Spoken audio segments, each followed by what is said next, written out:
राज्यातील रुग्णांना वेळेवर रक्त मिळावे यासाठी सर्व रक्तपेढ्यांनी त्यांच्या रक्तसाठ्याची दैनंदिन माहिती संकेतस्थळावर अद्ययावत करणे बंधनकारक असतानाही काही रक्तपेढ्यांकडून यामध्ये हलगर्जीपणा केला जात असल्याचा मुद्दा आमदार प्रशांत ठाकूर आणि आमदार महेश बालदी यांनी विधिमंडळात तारांकित प्रश्नाद्वारे उपस्थित केला। मुंबईतील जे केईएम, सायन, नायर या प्रमुख रुग्णालयांसह मालेगावमधील रक्तपेढ्यांमध्ये रक्तसाठ्याची माहिती वेळेवर अद्ययावत न केल्याने थॅलेसिमिया रुग्ण आणि आपत्कालीन शस्त्रक्रियांवर परिणाम होत असल्याचे त्यांनी शासनाच्या निदर्शनास आणून दिले। यावर सार्वजनिक आरोग्य मंत्री प्रकाश आंबेडकर यांनी लेखी उत्तरात माहिती दिली की जानेवारी ते मे 2026 दरम्यान मुंबई आणि नाशिकच्या संबंधित रक्त केंद्रांमध्ये 25,334 युनिट रक्तसाठा उपलब्ध होता। त्यातील 24,446 युनिट्सचा वापर करण्यात आला।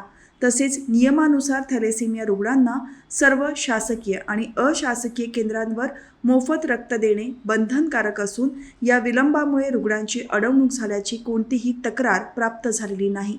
मात्र ई-रक्तकोश प्रणालीवर माहिती वेळेवर अपलोड न करणाऱ्या रक्तकेंद्रांवर प्रतिदिन 1,000 रुपये दंडाच्या तरतुदीनुसार सन 2025-2026 मध्ये एकूण 32,67,000 रुपयांचा दंड आकारण्यात आल्याचे मंत्र्यांनी स्पष्ट केले।